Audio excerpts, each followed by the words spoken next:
When you make decisions based on your pride and your ego, you usually make a disastrous decision. You got to get your ego and your pride out of things. You know, I had grown up in a blue-collar family, lots of pride there. I went to Tufts, Harvard, all those places, and now I have a chance to work for the American president. And my wife said, well, yeah, but he's batshit crazy, and you shouldn't go work for him. He's going to really hurt you. But I didn't listen to her because I had my pride going and I had my ego. And so if you only remember one thing I say today, take a moment, take your pride and ego out of your decision making, whether it's investing, your personal relationships. We were kids and we were in school. We said, well, character is destiny. And if you have good character, good things will happen to you. Trump is the reverse of that. So good things have happened to him. You know, he's risen to the American presidency, breaking all the rules and being immoral and being very divisive. And so that I think is very bad for our culture because it's teaching young people, oh, well, the president does this and the president does that. So therefore, that provides space for me to do it. So that's very, very bad. But I think it's a little unfair to say that the 80 million people accept it because I talk to the 80 million people. I'm in the street spending time with them. And I think the messaging is a little different. I hate that part of him, but I also hate the establishment. I hate that part of him, but I don't have a job, and the people are not helping me get a job. And so he's smashing into the people that I feel are not helping me. I think it's important to differentiate what's going on. Moreover, again, what I said earlier is true. The best thing Trump has going for him are the Democrats, because if they had he has very low level approval ratings.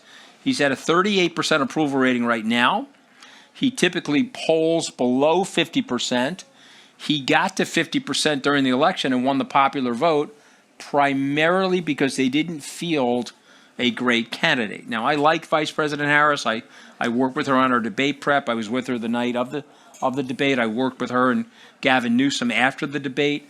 But unfortunately, she just wasn't the right candidate, and they only gave her 107 days to beat. You're not going to like this, but let me just tell you who he is. He's the most famous person in the world. He's definitely the most famous politician.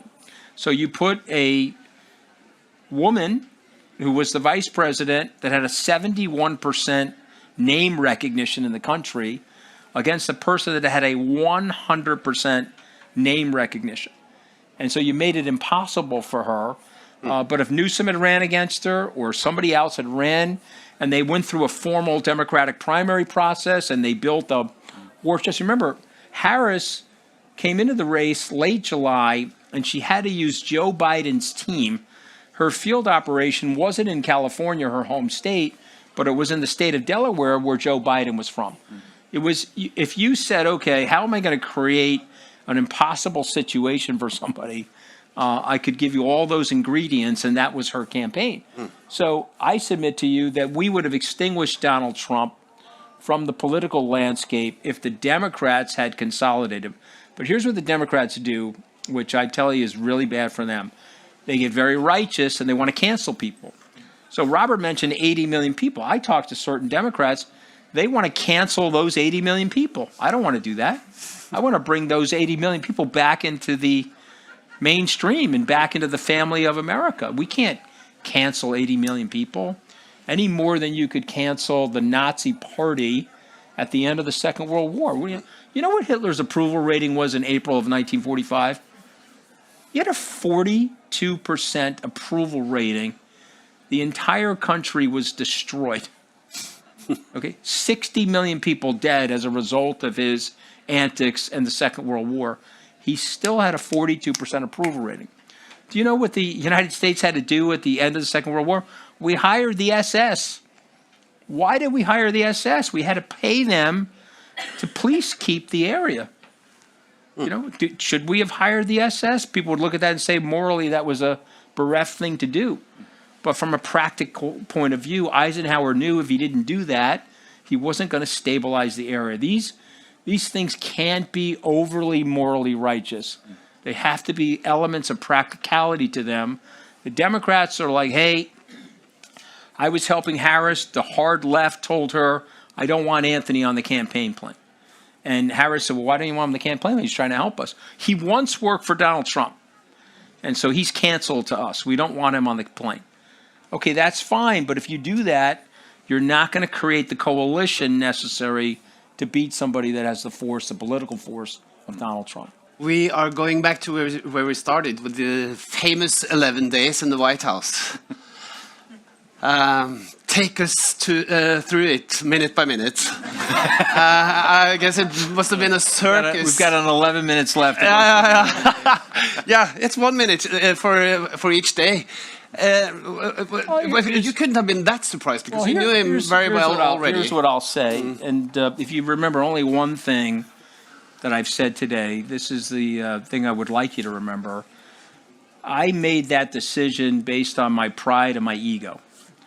So, and I will tell you that when you make decisions based on your pride and your ego, you usually make a disastrous decision. You got to get your ego and your pride out of things. You know, I had grown up in a blue-collar family, lots of pride there. I went to Tufts, Harvard, all those places, and now I have a chance to work for the American president. And my wife said, well, yeah, but he's batshit crazy, and you shouldn't go work for him. He's going to really hurt you. But I didn't listen to her because I had my pride going and I had my ego. And so if you only remember one thing I say today, I say this in a very heartfelt way because, you know, your podcast, a lot of young listeners listen to it.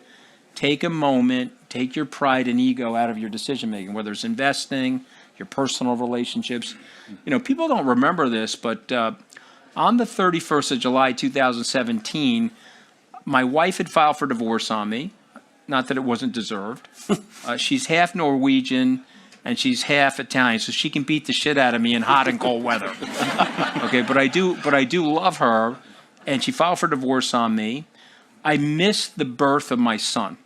Okay, people don't remember this, but my son James is now 8 years old. He was born on the 21st of July. It was a Monday, and I was with Donald Trump at a Boy Scouts convention in northeastern West Virginia. Very obscure place. My wife and I were fighting. She was due on August 8th. She was delivering the baby that evening. I couldn't get out of West Virginia. There was a 60-mile no-fly zone around Air Force One, and I missed the birth of my son. So when I got fired, my wife had filed for divorce. I had missed the birth of my son. I got ripped up by all the late-night comedians. I was on the pages of all the newspapers. It was a very, very bad period of time for me.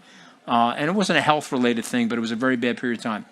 And so I bring this up as opposed to the TikTok of the 11 days to let you know that you can survive it.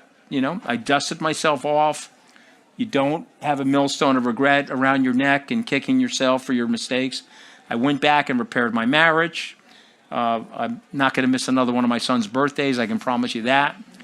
And I went back and built my business.